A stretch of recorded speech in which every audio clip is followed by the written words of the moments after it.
E aí, bora ler a Bíblia hoje? Mais um trechinho. Estamos aqui no nosso Evangelho de Lucas, né? Lendo cada dia um trechinho da Palavra de Deus e mergulhando fundo para ver o que o Senhor tem para falar com a gente, né? Que Ele continue nos abençoando com a sua revelação. Amém? E olha só, a gente tá no capítulo 6 do Evangelho de Lucas. Nós já vimos bastante coisa, né? Ontem a gente verificou uns ensinamentos de Jesus, né? Sobre amar os inimigos. Lembra? Sobre uma conduta oposta ao que o mundo ele dita pra gente, né?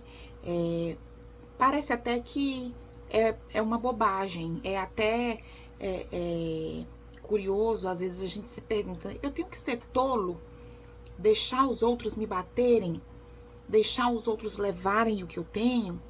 Né? Jesus ele está fazendo comparações para nos ensinar que o nosso senso de justiça aqui do nosso mundo é diferente do senso de justiça dele. Você consegue imaginar, você consegue se colocar. Eu sei que isso é até uma audácia muito grande da minha parte. Deus me perdoe se for uma blasfêmia. Mas coloque-se no lugar de Deus. Você conseguiria entregar seu filho, você que é pai e mãe, para ser sacrificado, para ser morto por alguém que nunca quis saber de você? Por alguém que sempre viveu sua vida sem se importar com você? Você faria isso? Pois Deus fez. Fez por mim e por você. Nós que antes de sermos encontrados por Ele, éramos perdidos. Éramos pessoas banhadas pelo pecado e imundas. Mas mesmo assim, a palavra diz lá em Romanos que, sendo nós ainda pecadores, Ele se entregou por nós. Então, é esse senso de justiça que Jesus quer nos ensinar. Ele quer nos dizer que andar com Ele é andar na contramão do mundo. E nós vemos isso muito nítido na cultura, né? Na sociedade, os privilégios, o que é certo passou a ser errado e o que é errado passou a ser certo, né? É algo realmente que nos faz refletir, e não só refletir, mas a gente tem que colocar isso em prática de alguma forma. Esse discurso lindo e maravilhoso de amor ao próximo, aos inimigos, ele não pode ficar só na leitura, no compartilhar. Ele não pode, ele tem que se estender. E em muitos momentos do nosso dia a gente esquece disso aqui, né? Em momentos de raiva, de fúria, em momentos em que a gente grita logo o nosso direito, mas eu tô certo, né? A gente esquece desses ensinamentos. Mas vamos continuar a nossa leitura? Vamos ver que outros ensinamentos Jesus teve pra gente nesse capítulo 6. Olha que é um capítulo bem importante, viu? Porque ele traz esses ensinos práticos para nossa vida. E o próximo vai ser sobre o hábito de julgar os outros. Olha só. Capítulo 6 do Evangelho de Lucas, a partir do verso 37, diz assim, olha. Não julguem os outros, e Deus não julgará vocês. Não condenem os outros, e Deus não condenará vocês. Perdoem os outros, e Deus perdoará vocês. Deem aos outros, e Deus dará a vocês. Ele será generoso, e as bênçãos que ele lhes dará serão tantas que vocês não poderão segurá-las em suas mãos. A mesma medida que vocês usarem para medir os outros, Deus usará para medir vocês. Olha só, o hábito de julgar os outros, né? Esse ponto, ele tem dois viés, né? São duas mãos aqui, né? Então a gente vai ter que compreender um pouquinho isso aqui. Tem pessoas que usam esse versículo e outro versículo, né? muito conhecido, que eles usam esses versículos para dizer, olha, você não pode me julgar, você não pode me apontar o dedo contra mim, né? E literalmente é isso mesmo. Mas o versículo, ele não está falando que eu não posso orientar um irmão, que eu não posso chamar a atenção de um irmão, que eu vejo, e que tem que ser assim, com amor, né? Que eu vejo que está caminhando para o abismo e que por falta de uma orientação, por falta de uma conversa, por falta de um alerta, pode ser que esse irmão caia no abismo, né? Então, se eu me apego literalmente ao sentido do texto, eu não vou chamar a atenção dele, eu vou deixar ele cair no abismo. Você tá me entendendo? Né? E quando ele fala, não condenem os outros e Deus não condenará vocês, eu tô entendendo que é no sentido de condenação mesmo, condenação final, condenação para salvação ou para inferno. Isso somente Deus pode fazer. Somente Deus pode nos julgar nesse sentido. Você há de convir comigo que não tem, por mais que você me conheça, você não tem como saber todos os meus erros, todos os meus acertos. Porque às vezes eu erro só pensando. Às vezes eu peco até no pensar. Então, você não tem como me julgar, né? Imparcialmente, porque você não conhece tudo da minha vida. Você não conhece a intenção do meu coração. Você não conhece o mais oculto do meu íntimo, mas ele conhece. E por ele conhecer, e por ele ser justo, nós fomos contaminados com o pecado e a gente não tem senso de justiça, né? Mas ele tem. E por ele ser justo, ele é a pessoa certa para condenar. Amém? Então, esse hábito de julgar os outros é aquela parte maliciosa mesmo, né? Aquela parte que você só critica, que você só condena, né? Antes que a pessoa caia no abismo, se você puder alertar, alerte com amor, tá, gente? Você dificilmente vai conseguir mudar a direção de alguém que está caminhando errado com críticas, com ofensas, dificilmente. Mas se você, com amor, com carinho, com atenção, mostrar realmente preocupação por essa pessoa, você vai ficar muito mais fácil de você ser ouvido. Amém? Mas vamos continuar, olha só. No verso 39, diz assim, e Jesus fez estas comparações. Um cego não pode guiar outro cego. Se fizer isso, os dois cairão num buraco. Lógico, né, gente? Nenhum aluno é mais importante do que o seu professor. Porém, quando estiver terminando os estudos, o aluno ficará igual ao seu professor. Nossa, que texto mais fora de ordem aqui. Jesus estava falando de amar os inimigos, não julguem os outros, e ele vem com uma conversa de cego e de professor. Jesus tinha disso, tá, gente? Ele usava muitas parábolas, comparações, sabe, analogias, quando ele queria dizer uma coisa. E hoje a gente tá aqui lendo 2025, numa cultura totalmente diferente do que Jesus viveu, mas eu imagino Jesus sentado numa pedra e aquele monte de gente assim ao redor dele, e gente de todo tipo. E ele olhava para uns e, sendo Deus, conhecendo o íntimo das pessoas, ele direcionava o ensino. E isso é minha imaginação, tá, gente? E ele olhava para outros assim, e aí vinha um ensino que ele teria que direcionar. Eu fico imaginando, né? E eu penso que nesse momento foi isso que aconteceu. Jesus estava falando sobre o hábito de julgar os outros, né? E aí ele vem, olha, cuidado, um cego não pode guiar outro cego. Ele está falando, cuidado com quem tem guiado você. Onde você tem se apegado para saber qual é a direção. E aí ele vem com um negócio de professor, que tem todo sentido com um cego. O professor não, o aluno, né? Faz todo sentido. O aluno, ele vai pela linha de pensamento do professor. Você concorda? É muito provável que os nossos professores tenham impregnado em nós, né, uma linha de pensamento.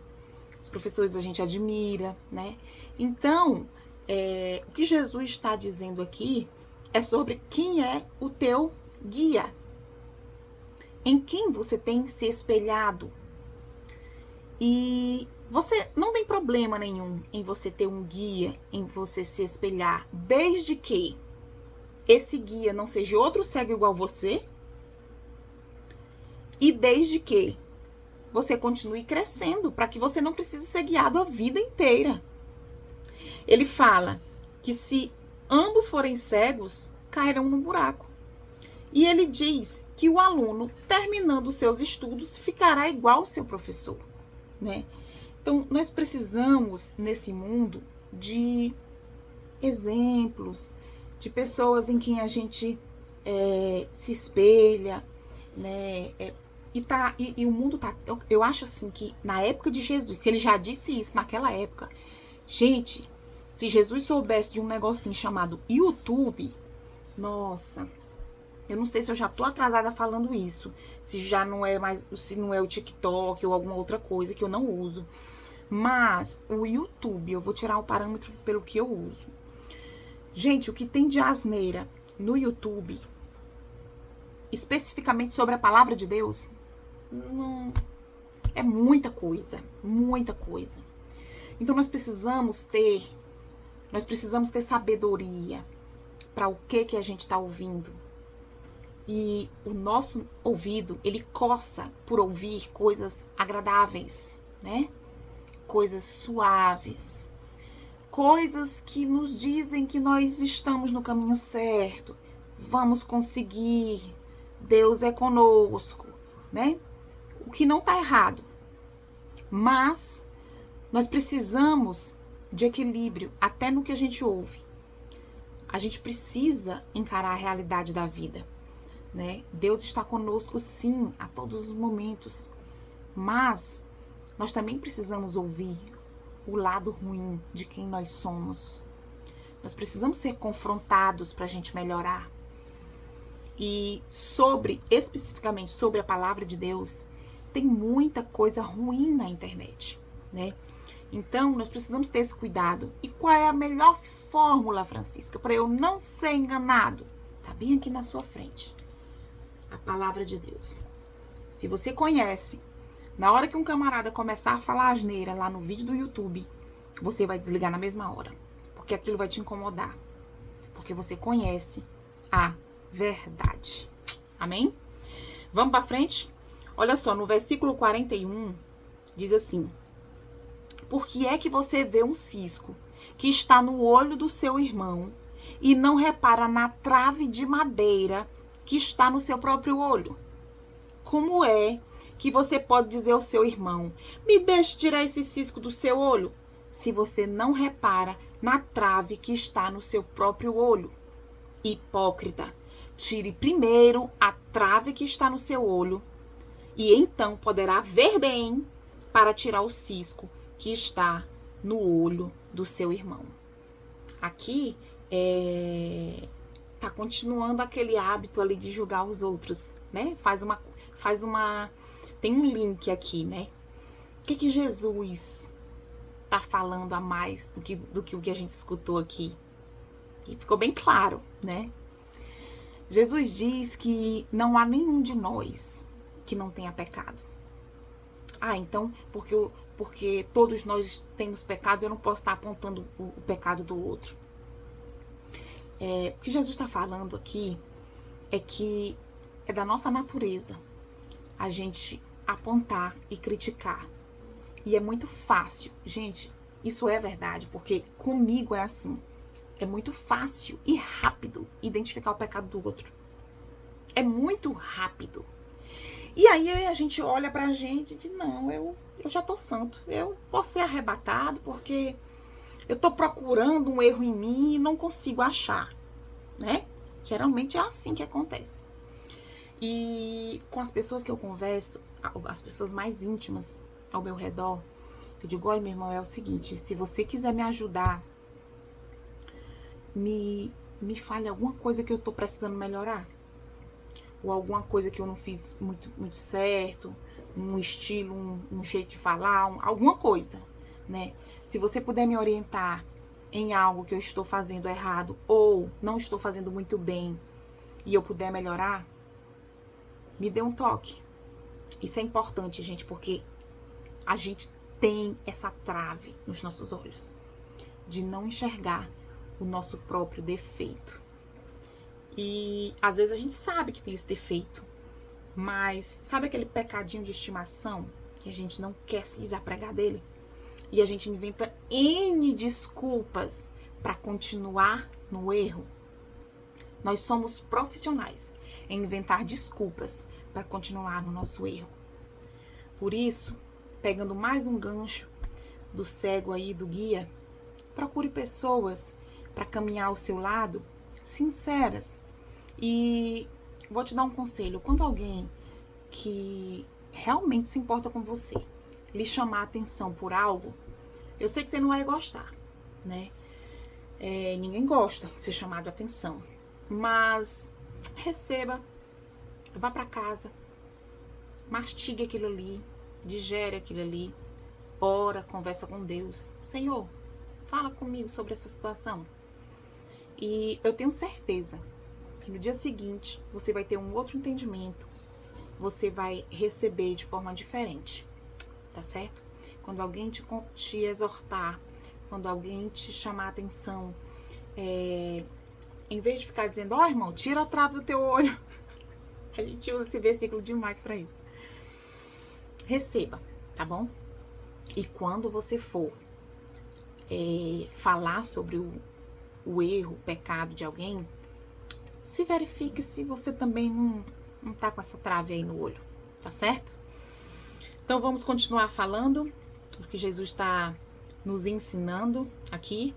Olha só, a árvore e seus frutos. Versículo 43. A árvore boa não dá frutas ruins, assim como a árvore que não presta não dá frutas boas. Pois cada árvore é conhecida pelas frutas que ela produz. Não é possível colher figos de espinheiros, nem colher uvas de pé de urtiga. A pessoa boa tira o bem do seu depósito de coisas boas que tem no seu coração. E a pessoa má tira o mal do seu depósito de coisas más. Pois a boca fala do que o coração está cheio. O que sua boca tem falado? A boca fala do que o coração está cheio. A gente tira coisas boas do nosso depósito de coisas boas. As coisas más também são retiradas do depósito de coisas más. Você viu que Jesus fala aqui de coração? O que você tem nutrido o seu coração? O seu coração, ele é alimentado por várias portas, tá? Sai pela boca, mas entra pelos olhos, entra pelos ouvidos. A gente tem que ter muito cuidado com o que a gente lê, assiste, vê, com o que a gente ouve, porque aquilo vai alimentando, né, o nosso coração, vai enchendo o nosso depósito e a nossa boca vai falar do que o nosso coração tá cheio. E eu te pergunto, que árvore você é? Que frutas você tem dado? Frutos bons? Frutos ruins? Ah, Francisca, ruins não, mas assim, uns frutinhos aqui, que tá lá, né? Procure dar frutos bons. Nós temos que buscar ser uma árvore frondosa, uma árvore que estende seus galhos bem longe, sabe? Que traz sombra para quem se senta, né, embaixo dela, que dá frutos para quem passa e precisa de alimento. Jesus quer que nós sejamos árvores assim, árvores abençoadoras, que estendemos nossos galhos para bem distante. E que nós possamos ter o nosso coração alimentado pela palavra. Porque eu te digo, se você estiver com seu coração cheio da palavra, certamente você vai falar da palavra. Você vai frutificar frutos bons. Às vezes a gente tem pessoas que dizem, fulano de tal tem a boca podre, né?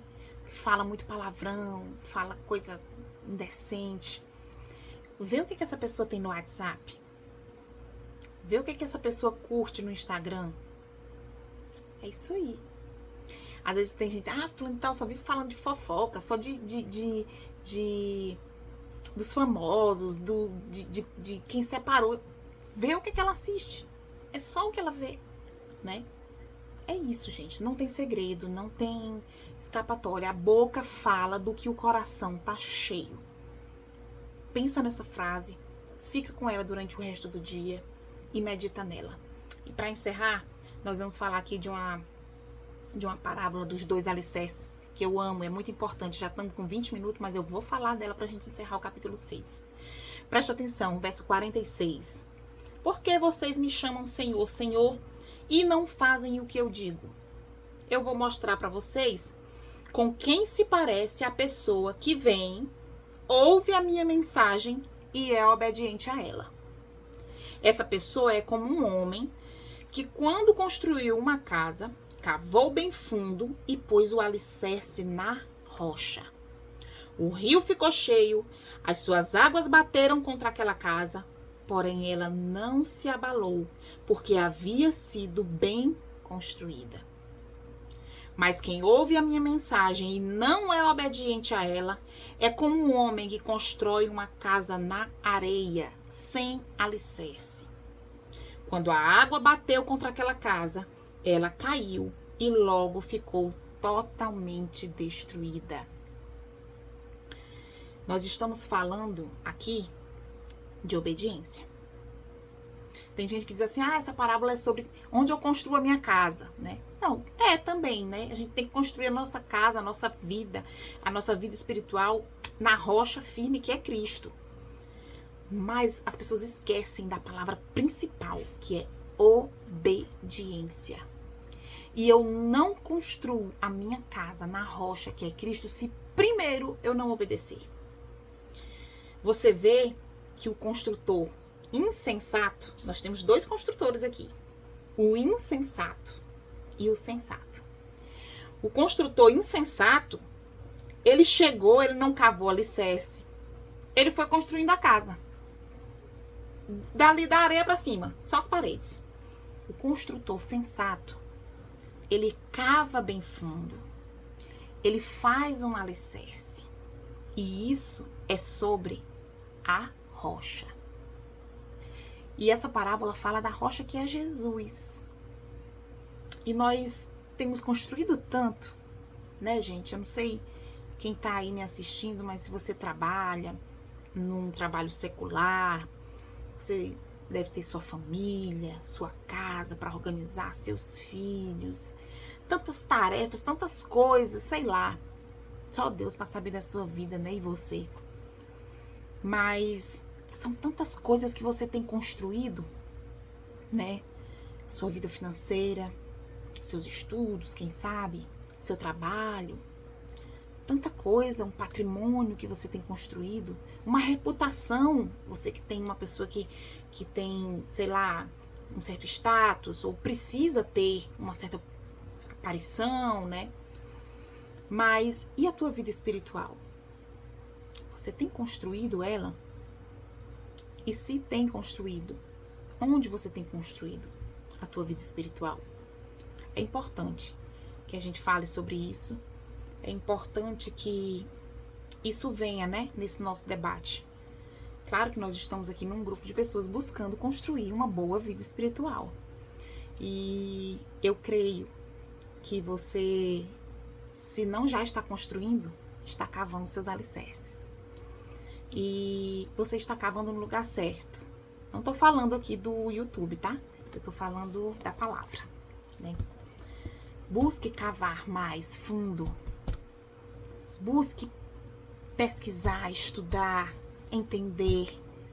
Ore, converse direto com a fonte. Converse direto com o arquiteto que desenhou esse mundo. Peça instruções a ele como fazer esse alicerce. Peça entendimento, sabedoria para ele. Quais estruturas você deve construir, ângulos, sabe? Quantidade de material que você vai precisar para construir. Peça para esse arquiteto te mandar trabalhadores para te ajudar nessa grande obra.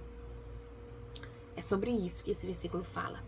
E acima de tudo, sobre a palavra obediência. Você que conhece a palavra de Deus e obedece, você é um construtor sensato. Mas aqueles que não obedecem, ouvem, entrou por aqui, saiu por aqui, infelizmente estão construindo suas casas na areia.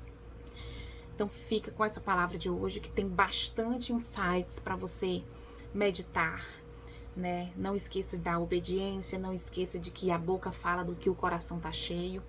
Fica com Deus e até amanhã.